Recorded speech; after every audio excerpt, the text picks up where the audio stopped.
May 29th on Friday. We're still on 6.12D. The first problem, it says create a situation that represents a proportional relationship. Create a table of values and a graph to represent this relationship.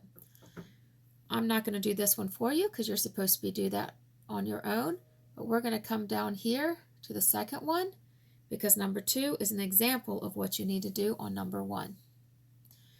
So it says Suzanne is selling 4 boxes of cookies for $10. A proportional relationship exists between the number of boxes of cookies, X, and the cost, Y. So box of cookies is down here, the X. The total cost is the Y. Create a graph with at least 4 points that represent the same proportional relationship. So we know that 4 boxes of cookies is $10. So we know that they're X and the Y. So either you can start plugging it in here automatically, or you can do your X to your Y, 4 boxes to 10 cookies. So if you had, we're going to go ahead and start it over here. This way over here, simplifying it first is going to be easier, but we're going to go ahead and do it over here because we're going to show it the complicated way to make sure that is clear. So if you have 4 boxes of cookies, to Y is total cost. So 4 to 10. We know we can simplify both of these. We can divide by 2. So first of all, from get here to here, we're going to divide by 2. 4 divided by 2 is 2. 10 divided by 2 is 5. So 2 boxes is $5. Now we could simplify it again and get 1 to 250. If we look over here, these are only whole numbers, so if we did 1 to 250, we'd have to space it in between.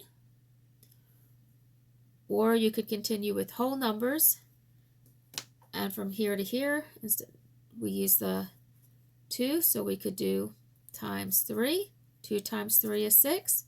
5 times 3 is 15. And we could make one that larger, but if you notice the total cost is 15, is as high as it goes. So we don't want to get any higher because we're going to go off the grid that way. So we want to go less. So we are going to go ahead and simplify. So first of all, we could find out what 3 boxes cost. We could find out what 1 box cost. So if we wanted to find out what 3 boxes cost, we know that 3 is half of 6. So from here to here, we're going to divide by 2. 6 divided by 2 is 3. 15 divided by 2 is 750. And if you had wanted to earlier, you could have found your unit multiplier. So from here, the 2 we could have simplified and divided by 2. 2 divided by 2 is 1. So 1 box, 5 divided by 2 is 250. So 1 box costs $2.50.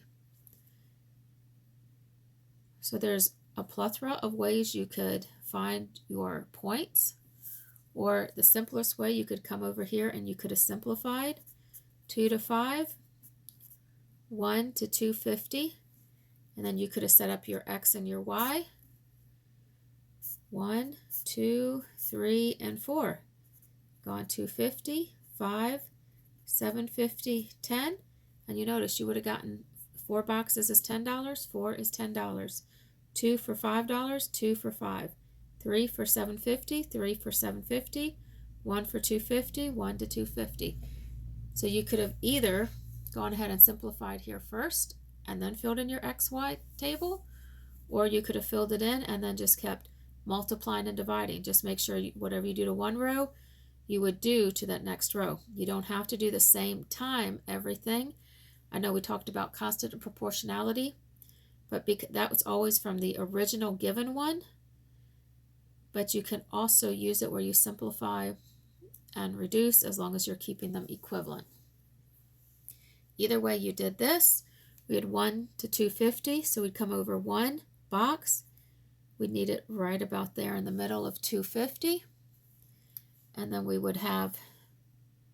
could do 3 to 750, so we'd come over 3 and come up to 750. we had 6 to 15. So 6 boxes is $15. So green dot.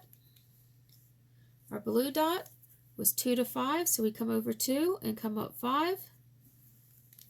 And our black dot, our given, was 4 to 10, so we come over 4 and we come up to 10. Now you notice we don't have one for the 5. You could have found it, but you could also find it when you draw your straight line. Goes through the origin, because if you have 0 boxes, it costs you $0. And if you go through that, use that straight line, it's going to give us the next one. 5 would have been, oh, my line's a little off. It should have been 250.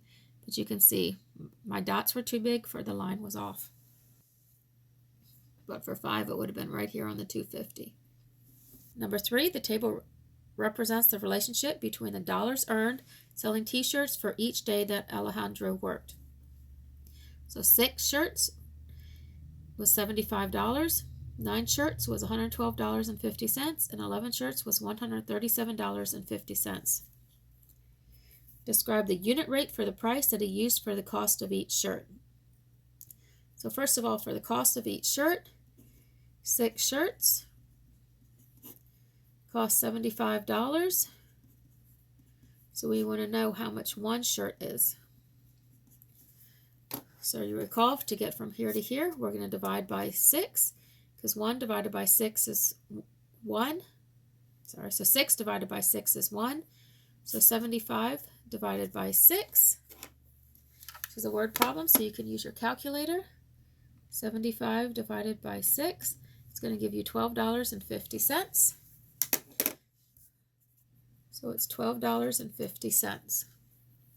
So we're going to use that unit rate to find our plots. So one shirt is our X. So we're going to write shirts down here. And over here is the dollars. So one shirt is $12.50.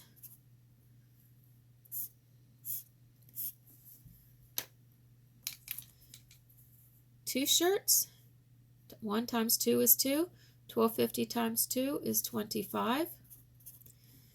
So that's 2 to 25, so we come over 2, and 25 would be in the middle. 3 shirts, 1 times 3 is 3, so $12.50 times 3 times 3, $12.50 times 3 would be $36. So 3 shirts would be, I have to estimate, about $36. Now I'm doing big dots, so the line may not be exact. And we had 1 at $12.50. So sale of 1, 2, and 3 shirts. And then if you look at it, if we did our dots, if we didn't do them too big and they're right, it's going to go right. Everyone is going to go through that same line and go through the origin. So we know it's proportionate. We did 1, 2, 3. 1 unit was 1 shirt to $12.15 was our unit multiplier. They are proportionate for each one. And that is how you do it.